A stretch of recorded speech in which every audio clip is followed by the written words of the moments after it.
So as I said, we're embarking on a very exciting and interesting journey, and I want to bring on board our guest, who is one lady. She's going to tell us who she is and what she does, so that then we can flow from there. Hi, Helen. Hi. How are you? Fine, thank you. Thank you. Kindly tell us your name and what you do. Oh, thank you so much. And beforehand, thank you for having me here. It's a pleasure.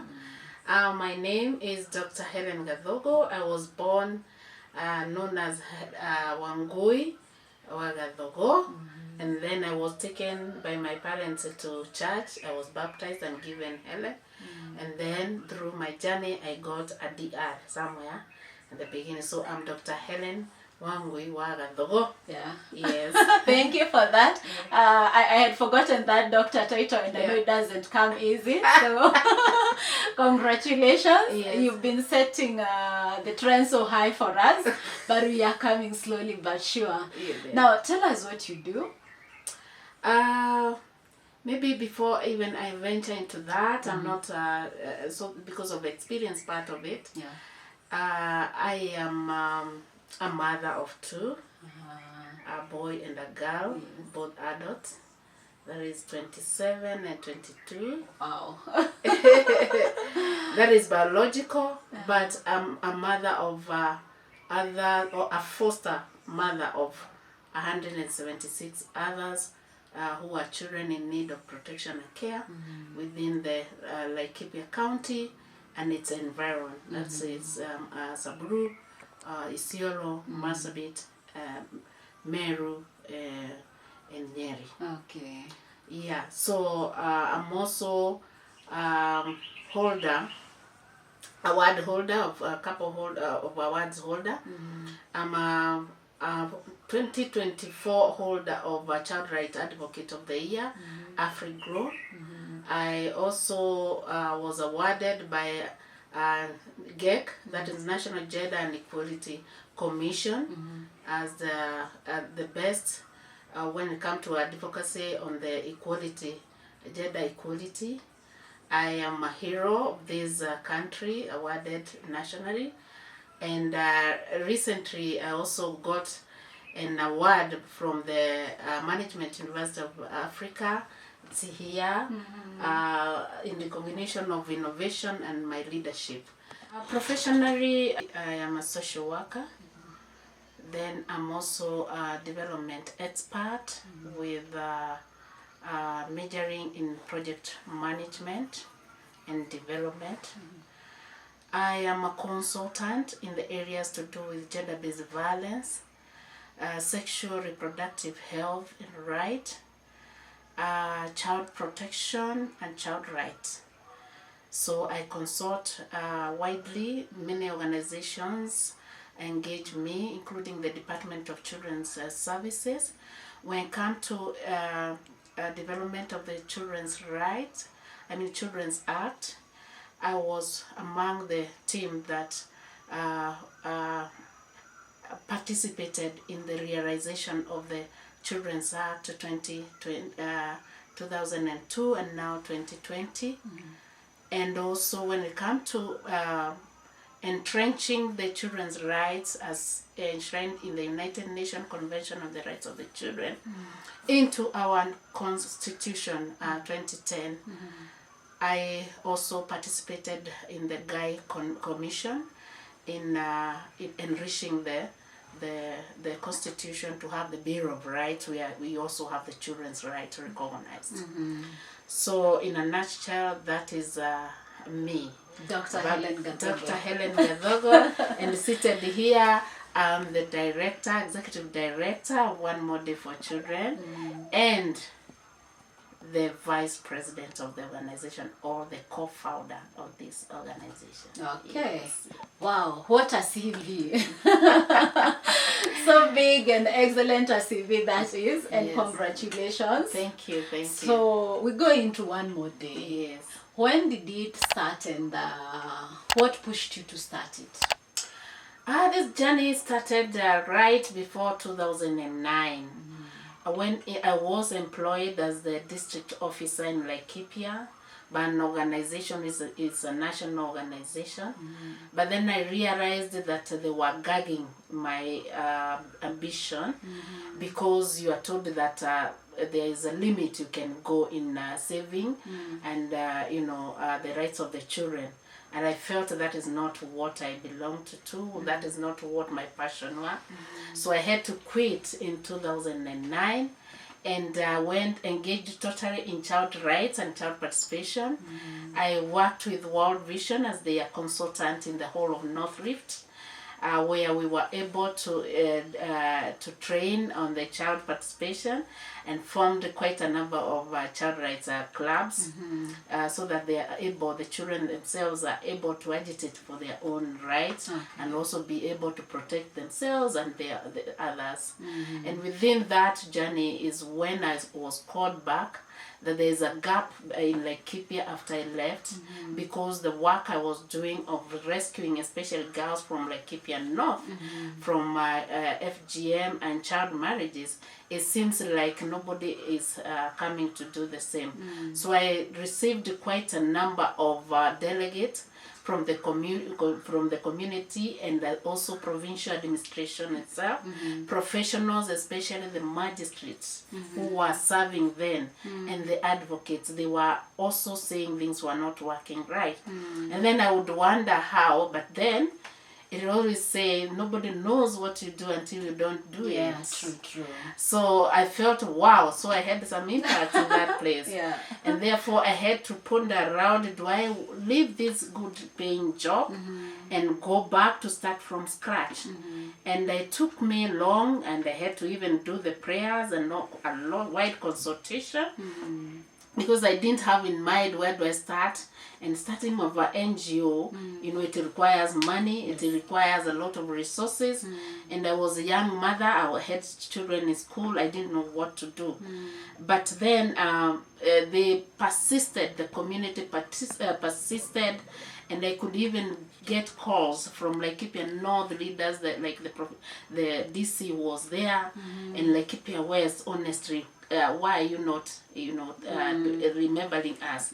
You better come up. It needed somebody who is focused, fearless, and somebody who knows the rights of the children, because you cannot fight empty. You have to show why this is wrong and the alternative of it. Because activism, yes, was going on through other organizations, but when it comes to real rescue, because you have created awareness and the child has come, there's nobody who was coming forth to rescue these girls. Therefore, they came to me several times, and we discussed, and I became stubborn for 1 year. Then later I gave in.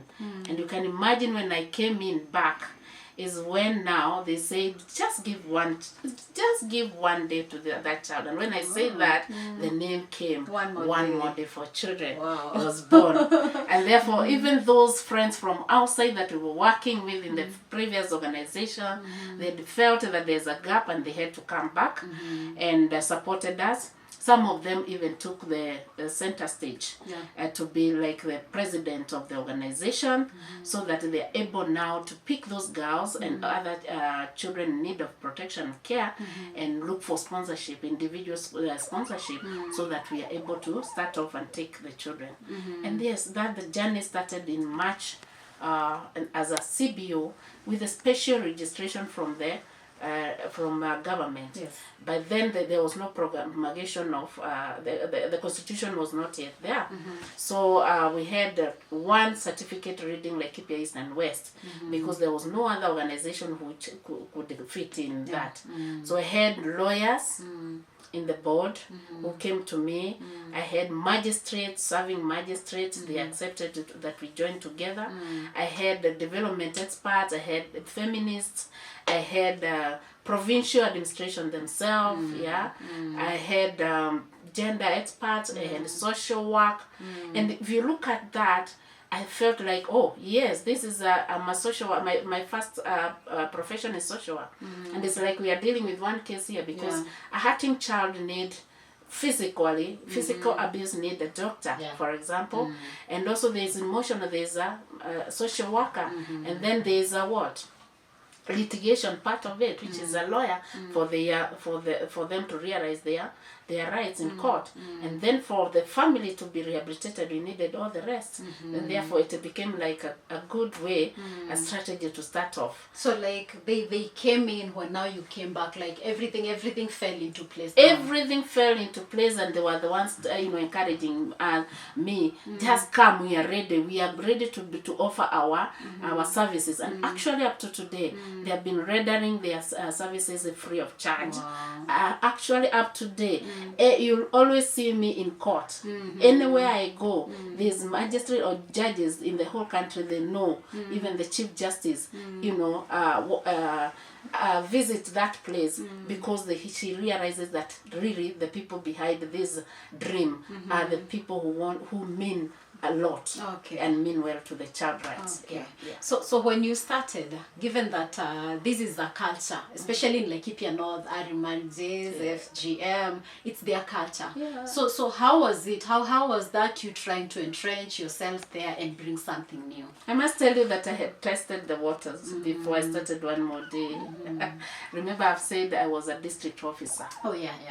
Laikipia district officer of an NGO, which now is a national one. Okay. And therefore I had tested the water. And that is the time we had agitation of children's rights. And that is when I was taken through rigorous training and all that engagement. And we created a lot of child rights clubs within, and the club that won nationally came from me. Laikipia. Congratulations again. Mount Kenya Baptist School. And that boy went, his name was Gashuma, is the one who went with the then Minister of Gender, it was what, social, I think, Home Affairs, Home Affairs, Moody Awori, to present the first ever report to Geneva. And therefore that was like a motivation to me. So when I went down there, when I left, the gap was realized. So when I came back, you cannot only see, even I had formed already some groups who are waiting for me. The police know me. The girls, the children themselves, through the Rights of the Children clubs, know me. They knew you. They had my number. So it's like you're going back home. I'm just going back home where you belong. Rather, it was them who are very happy to see me back, and therefore the services were very easy. We were able to entrench very, very fast, and in fact shadowed most of the so-called big organizations that up to now in Laikipia County, for example, if you mention of anything to do with child protection or anything to do with gender, you just be told with One More Day. Because of has been so easy for us to work. You have left a mark. Exactly, and we are still doing it. So One More Day, do you just work with girls or you cut across all children? Oh, the good question. Because most people normally think that One More Day for children is all about saving girls. It's not. It's a flagship. One More Day has 7 programs. And the Safe House at Laikipia North is just a flagship project. And we have, under that, we have quite a number of activities that we normally do. So the first one is the main one, the child abuse prevention and interventions. Now within that category of program, we have now other programs like now that Safe House. It falls under that. Because that is where we are rescuing these girls from marriages and GM and all that. We also have the counter trafficking in children. Something that is so quiet in Laikipia, and it's really happening in a big way. And therefore we walked the journey even with UNODC, so that we come up with the first SOP, standard operating procedure on how to deal with that. So if you go to the map of UNODC, you see One More Day Safe House is rated where you can any rescued child can be taken there. Then we also have rapid response and rescue. During banditry, you know what happens in Laikipia, and there also ethnic clashes. So you get some mostly who are hurting and who are affected are the children. Don't you go very far to to the massacre that was there. It was called what? In Laikipia North. If you remember that the massacre that occurred in Laikipia North, and the Saburus came and killed the children and women, blah blah blah, indiscriminately. It was very, very, very sad. And most of those children who were left, most girls were subjected to marriages and the rest by their relatives.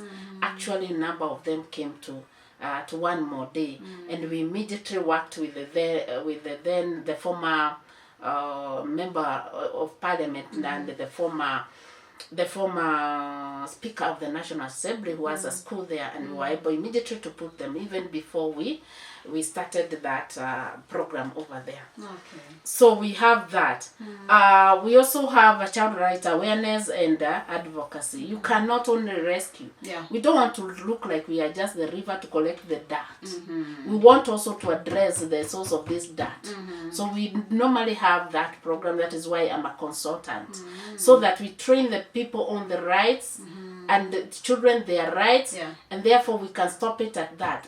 Culture is good, like you've said, but there's a part of it which is really, really abusive, and that is what we are trying to address. You just show them the part. We don't want to do activism. Our approach, we have refused activism, telling the child is wrong, is bad, blah, blah. You go and educate the parent, the community, this is it. Use the anatomy, cut, even the cutters when they're seeing, and the husband and the boys and who are tomorrow's husband. Then wameelewa, after they have now come to know this is what we are missing out, then they make the informed decision. Now later, if it continues and then you arrest, then you have nobody to blame. It is you. They know, they have the information. They have the information. And therefore that is why I refused to say that the awareness is not there. I refuse, because by 2009 and 9, today, those are now the elites we are having today were the ones that were children then.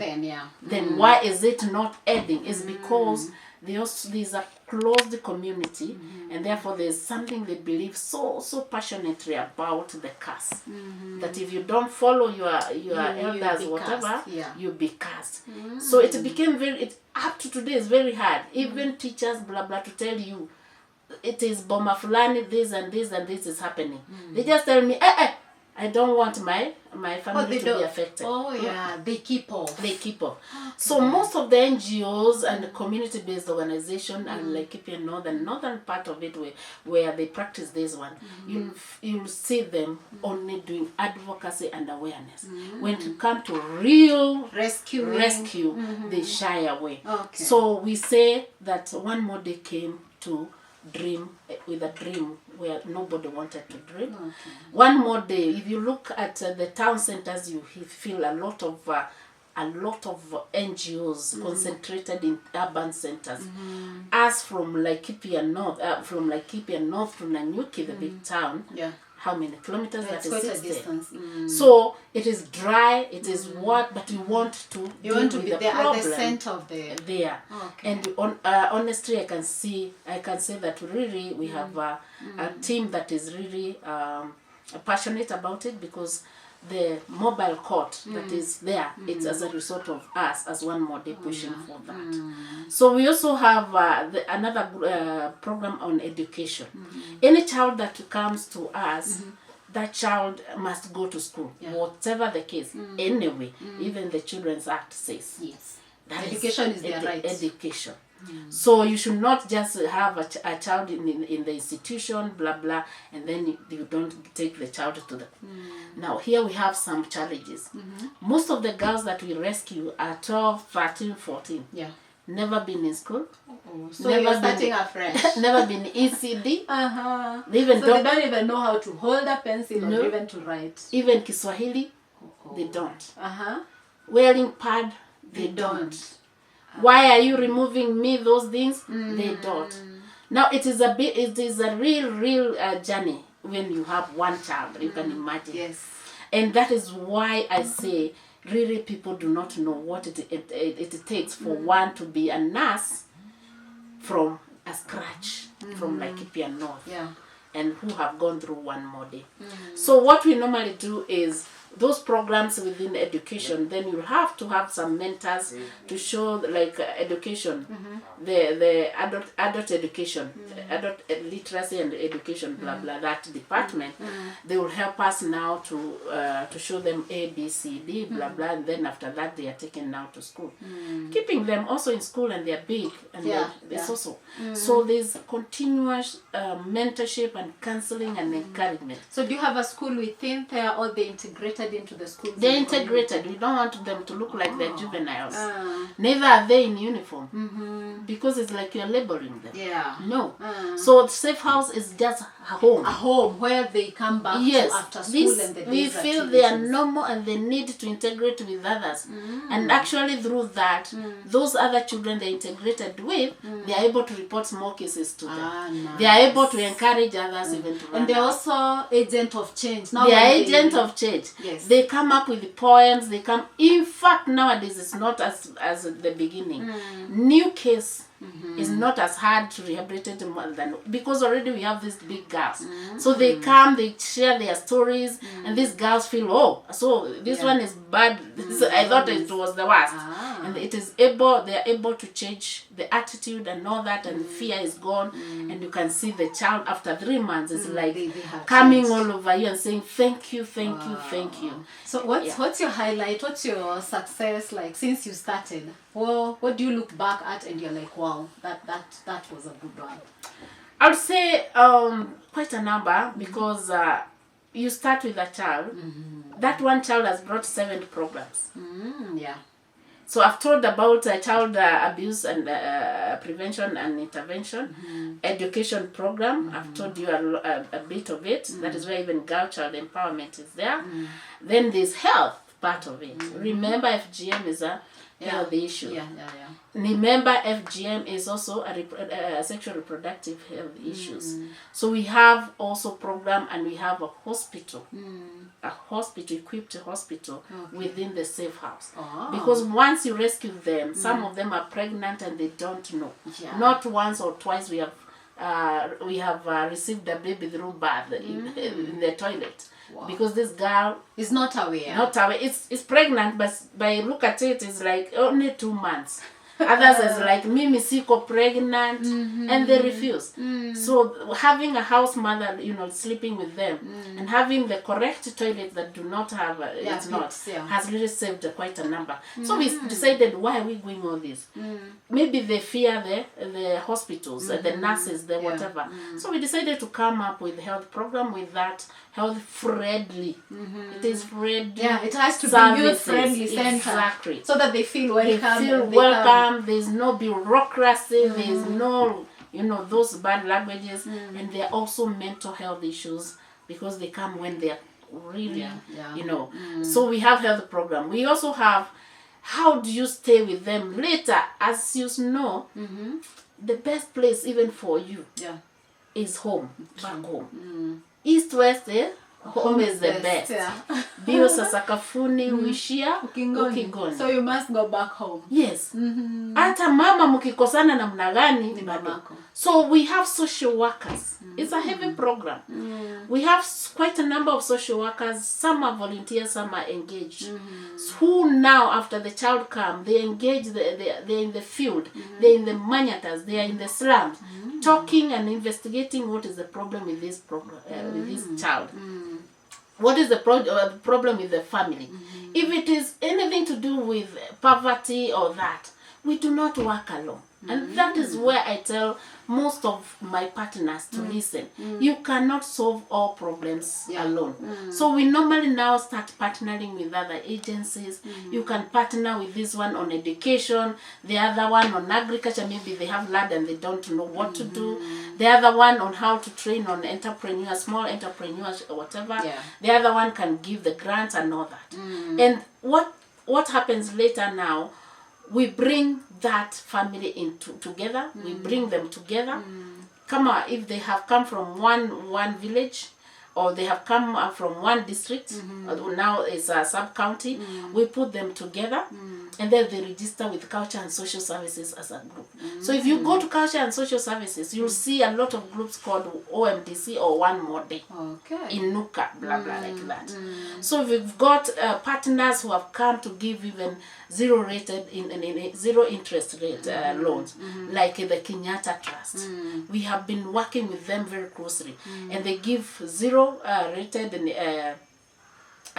interest rated whatever loan, and through that they're able to come up with the activities that are able to bring income, and this income is able to sustain the family. And that Nasieku, who was a sister to Nayeku, will not be the next one that I'm being called we go and rescue. Because that is what I normally tell people. Are you telling me you are rescuing a family, or are you telling me? So so the child is an agent of change to the family. You change the household straight into the community. It is our entry point. And when you enter through that, therefore even the father, the mother, whether they were arrested and they're in jail and all that rehabilitation process there, then reconciliation is going on. That is why we have the social workers. When total reconciliation is going on, we will give Nasieku like holiday. They can go back home for you test the waters, but the chiefs must be aware, so that something others are notorious always. It's like this, like where Somesha Mimi Bibi, I'll still come back. So we, and then eventually when they go to colleges and all that, we just, it is very easy for them to integrate back and all that. So the parents also become our partners into changing the community on that. And also to do something remove something I call the dependency syndrome. Kenya Serikali Saidia. We don't want to go that. We want that also they learn about the programs, and we can't work alone. Enterprise Fund, Women Enterprise Fund, there's a Youth Fund, and then now we have the Kenyatta Trust, and we are still looking for more. And so you link them with all these. We link and we look for trainers even to train them on the bookkeeping and all that. And now we can see that many of them can even sit and say this is wrong and also it is also bringing something very new we didn't know, and that is the women empowerment, in leadership and all that. Through those trainings, some of these women were not speaking even in Kiswahili. They are able to speak, they can and they express can themselves. The household of Masai or Saburu or whatever pesa ni ya mzee. Yes. Now I can see now wazee requesting whether they can join the group. But we said that it's okay. Because they've seen the change now from their wives. So long as you are not in the leadership part of the group, you can join. You can join. You can be a member. Exactly. That's nice. So we also look for market for their product, and so that they are also easily able to pay the loan. And we encourage even those who are very vulnerable, they feel they cannot even take even 10 cents. We try to tell them take to 500 to start with. Go buy A, B, and C, and you see.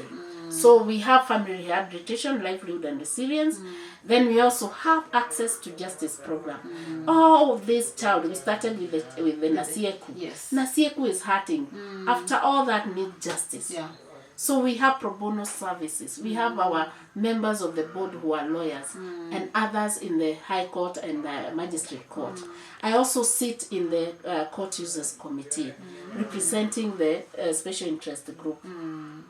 So we are able even to ensure that the cases go smoothly.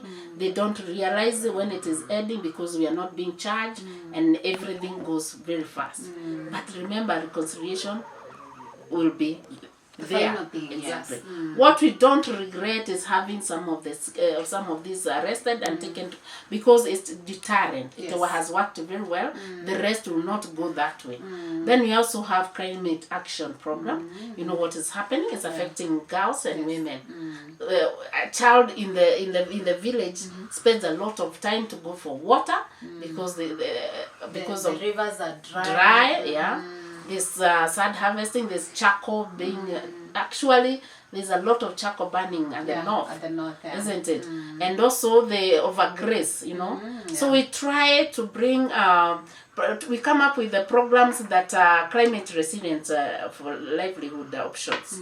So that in every Manyata outside, we can show them how they can start even, you know, growing vegetables like that. For also to address the malnutrition. There's a lot of malnutrition over there. And also to sell some of it. To make some income out Exactly. of it. So they can use hydroponic method of farming, which does not even require any soil. And we show them how to do it. And they are able even to supplement their income through sale of some of these.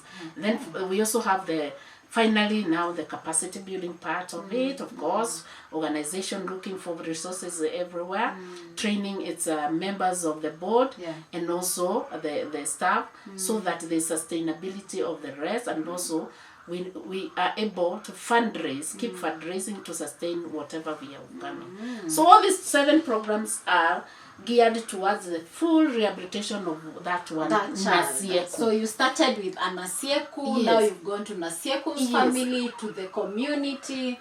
Wow. Can I tell you what? We call it a wine glass. Oh yeah, a wine glass. Yeah, you're starting from the base. You put a lot of people here. It's like that. A wine glass has this. Yes. A lot, that is government, bring Nasieku, bring the family, bring the church, bring inside hold there. them all together. Then ask yourself what is happening there. You know, skuma water pamoja. And then that big problem become thinned. And where you hold the glass, the problem that was big becomes thin. Because a lot of stakeholders have come in, and the Nasieku's problem are 20, and now it is 1. Wow. Now, after that, what does it touch? The family, the county, the country, the community, farm base. Isn't it? Wow. Yes, that is the strategy. You're doing a great job. Thank you. Now we were back to, okay, now that's the success story. Like you've touched one child. Yes. And through that you've changed the entire community. Yes. I think we've touched on the success and the challenges.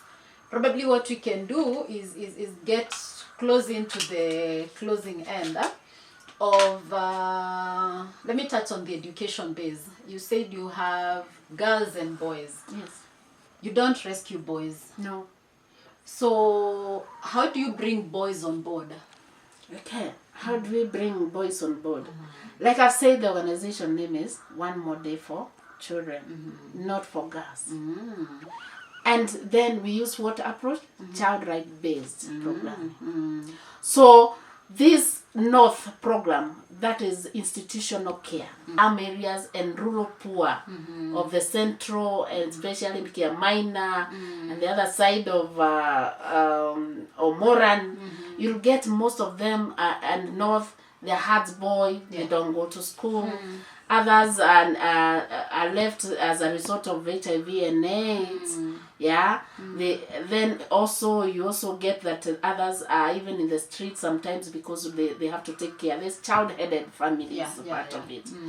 And or the mother is living with HIV. And we also have others. We have some of our beneficiaries who are living with HIV and AIDS. So what do you do? A child is child. Then you use the principles of child rights and child protection. The principle of non-discrimination works with that. So with that, you don't have gender segregation. So what we do to boys is education. And when we are giving sanitary towels to others, then we are giving the package. The boy will get soap, innerwear, the school kit, all that. Then we also take them to school like any other. We educate them. We have others up to now to university. Yes. We have others even who are now earning, like agriculturists. And we also have others who are now in technical field, like welders. We empower them with machineries that they need, like welding machines and all that. And also we train them to be protectors of their girls. We also, that is a way of bringing the children together for the full realization of the children's right. Okay. And for the best welfare interest of these children, you have to bring them together. Yeah, Yes. because if you empower the girl and leave Yes. the boy, it will all be As we watered don't. down. The approach is one child and in a right-based approach. Okay. We don't go need-based. I'm sorry, I may confuse you. Most of these people who come in this field with something called I saw a dream, or I am passionate, or I prayed. That what they see is needs, not rights. Not right. Oh, you are right based. You are right focused. It's the right-based. right that is driving Yes. you. Ensuring that child's right. Yes. They are all the rights are already there, and therefore you're not doing me a favor. It's my right. It's your right. When you come with need based, oh yeah, you know, oh yeah, she doesn't have. It's a sympathy kind of, and you want to show to all cameras that you're in the street feeding because you think that they don't have food. That is a need. Yeah. So if you go today and you tell me, I'm very sorry, Helen, would you kindly work with us? We go to the street today of Nanyuki, we cook for and then we feed the children there, the street children there. I'll just give you what I have, but I will not participate. You will not be a part of it. You are encouraging. Yeah. Because you are addressing one need. And you're addressing it for a day. For a day. It's not a solution. At the wrong place. So that day you'll come with cameras and all that, tell me that we fed 100. But if I take the statistic, it is 5 families or 10 families. Yeah. Why? The one who was in the street went home because there's no child who was born by the street. Yes. They are on the street or by the street. But they have a home. Hey, you know what? One more day tomorrow is feeding us. So what will that mother do? Tokeni na mvae, you know, get out. So you see, you're feeding about 5 families. Yes. At the end of it all, they'll go back to the same poverty. So and the cycle continues. Yeah, so that is the need base. They will not have even January's uniform to go. But if you bring together and then you are able even to investigate to every family, just pick 2 or 3 and you say, this is our project for now, up to the end. Actually, that is the right You have changed a background. Yeah. Wow, I didn't know that. I think most of us know the need based, or most of us see the need. We don't see the right, so that is quite eye opening there. Yeah, because I get some people. I am a neighbor to a family with the 7 children here. They are struggling. Why don't you take 3 of them to the safe house? Why would I remove that child from that family? That is the right of a family. Every child has a right to a family. What I should do is to address the problems that is making them vulnerable. Not removing some, and then I'll also be perpetuating the discrimination part of it. So if I take 2, do you remember when at the end of it all they'll go back? They'll go back, yes. Will they fit in? No, they won't. They will not fit in. Yes. Wow. I want us to bring it to a close at this juncture, but I want your final remarks on this. Yeah. Yes. Well, my final remark goes to the donor world. I forgot to ask that question actually. Are you government funded, or how do you sustain and run your work? It's quite a job. I told you programs to do with safe houses, because you're fighting culture, negative culture. Even those NGOs within the community which are funded by UN bodies and all that, they skip you very easily because the head is coming from that community and doesn't want to be seen like supporting what you're doing. So you get that there's also another hindrance that has come. We have gone there as professionals. We are multi-culture. We have Kisii inside, we have Kalenjin, we have Kikuyu in the board. We have Kamba, we have Maasais, we have all that. We have not gone there because of tribal issues. We have gone there because of child protection issues. But you see in the donor world, you hear them and other whatever coming up with a discriminatory terminology. Indigenous. Oh yeah. We need to fund indigenous, led by indigenous. Oh yeah. Are you getting? So you get that the children themselves are indigenous, from the indigenous community. Yes. That is why all the rest are raising awareness and all that. But they forget, at the end of it all, if you tell me to spraying a cattle is not good, I better take it to a cattle dip. Then you provide the cattle dip. Yes. Now, as we have brought that cattle dip, alternative to not going to school, we are taking these children from the community, not our own children. So there is that bit of it from the donor, that they are really not reaching to the grassroots level.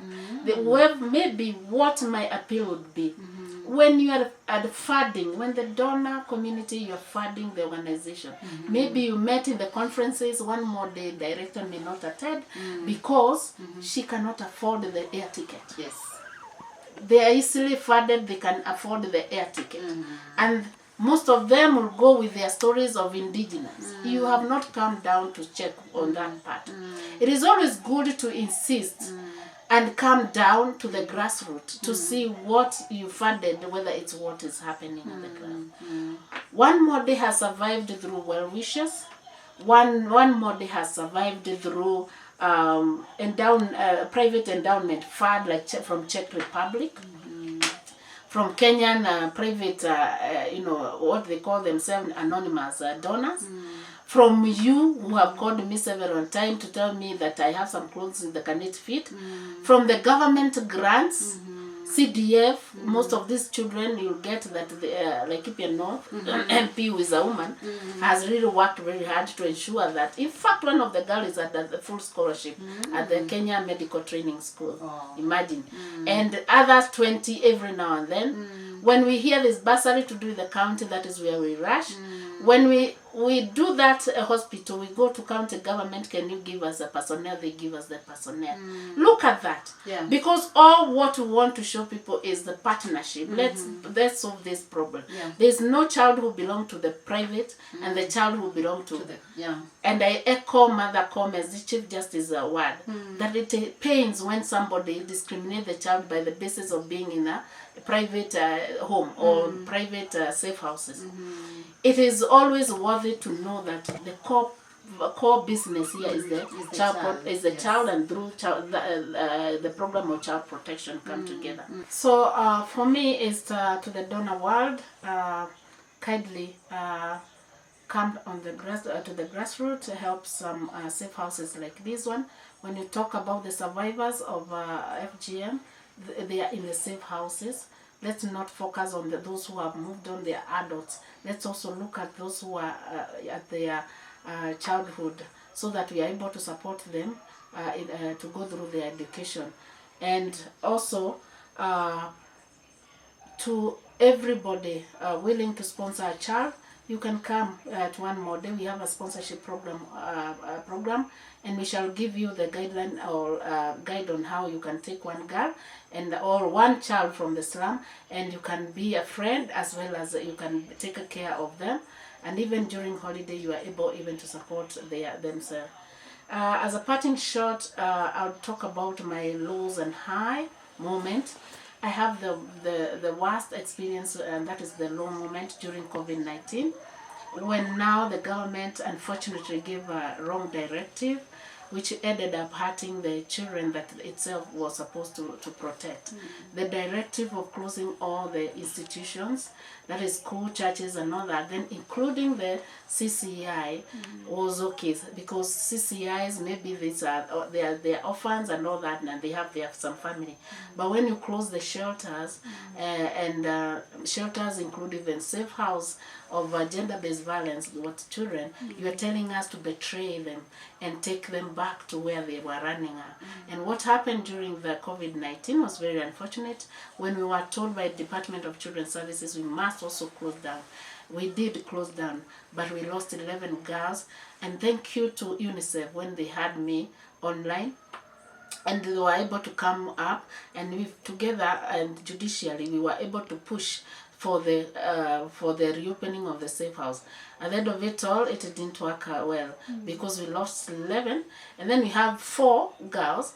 Up to now, we are paying a lot of money in hospitals for reconstructive surgery because they ended up with fistulas and all that. They have a reproductive problem, and that is not what we intended at the moment. My high moment is when I see a girl graduating, like this year we have about 4. We have others who have graduated as in political field, like political science, meaning very soon we shall be also having a DO or DC. We have others who are working as nurses, and they are even being awarded for their best work.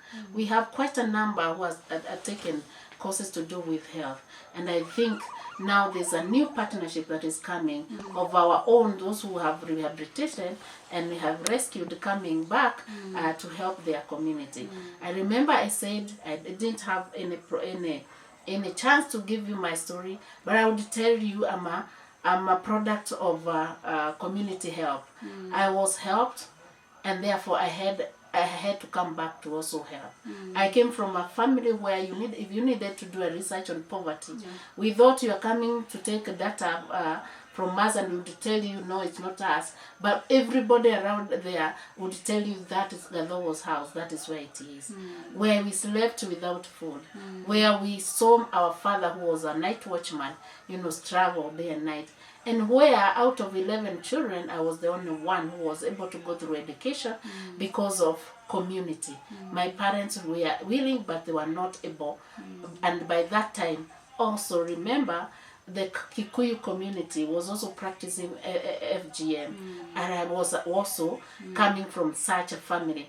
And therefore, when I came out, I was able to also come back to the family, to the community, to give back. So whatever I'm doing is through passion, experience, and also to give my expertise in that. And nothing can compromise my professionalism, my agitation for change in this country.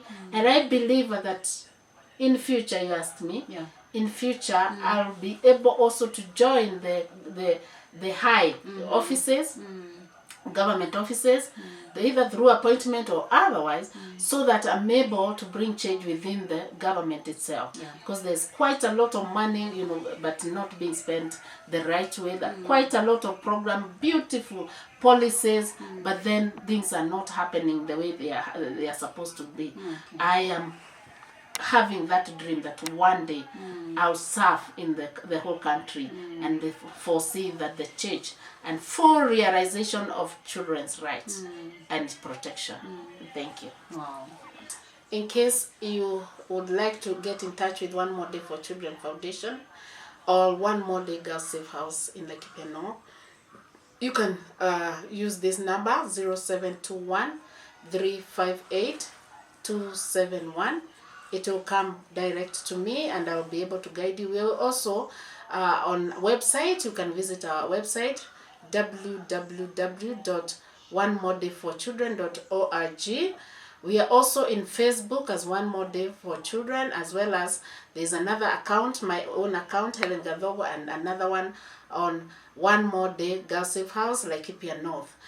I will also I'm also in town, Nanyuki. We have a coordinating office in Nanyuki. You can always pop in around Nanyuki. Once you call me, I'll guide you. Once you feel like you would like to donate, that is the way to donate. I'll also guide you on M-Pesa and the account to put your donation. Always remember, whatever you give, it is, even if you think it's small, to us it's so big, and it will also save the life somewhere and also bring a smile, especially during this Christmas holiday. Ciao. Okay, there you have it, dear viewer. Quite an eye-opening interview there with one Dr. Helen Gathogo. I think for me, my takeaway, one, I have learned something I didn't know, by the way. I'm this person who is always moved by people's need, and I'm this person who really wants to help. But I've been told there's a difference between need-based help and right-based help. And I think that is a challenge to all of us out there. As you move out to help, what are you addressing? If you address the need, they will keep coming back. If you address the right or the root of whatever it is that is making them do that, you will have solved the problem. The other takeaway for me is don't be held hostage. Don't be held hostage by your past. She has a beautiful story and an inspiring story of how her childhood, her pains in her childhood have been her driving force in her adulthood. And wow, Helen, you are a woman I admire, a woman I look up to, and a woman who challenges me. Like, I see another degree and I'm like, wow, this is where I want to get to. And I wish you all the best, even as you aspire to get into bigger rooms and rooms where you will have an influence, not just within Laikipia, but beyond Laikipia and the nation and even worldwide. Who knows? The future is always bright and it can only get better. That is it from us today. Remember, we were at focusing on one more day. And this is a season where we are telling stories of empire builders. And you know, an empire builder, when they are able to tell you how they laid the foundation of whatever it is they are calling an empire. And there you have had it. She has walked the journey. She has gotten the success. Even the awards are there to attest that. It doesn't come easy, but it's doable. This is your show, Wanjiko Wanjiro Show, and I am Wanjiko Wanjiro. If you have a story that is inspiring, is encouraging, it's challenging, reach out to me through my YouTube channel. You can leave a comment on my YouTube channel, Wanjiko Wanjiro Show. You can also reach out to me on Facebook, Wanjiko Wanjiro, on Instagram, Wanjiko Wanjiro, X, Wanjiko Wanjiro also. And which other platform? I'm also on TikTok. That is the name I use, Wanjiko Wanjiro. Remember, we've said we are focusing, in this season, we are focusing on empire builders. If you build something and you know that it's worth celebrating, these are the stories that encourage people and challenge them out there. There might be somebody who has been sleeping on a dream, not sure how to start. Hearing your story might make them finally realize that all they need to start is already there with them. So holla me, drop me a text, drop me an email. My email is wanjikowanjiroshow@gmail.com. Thank you.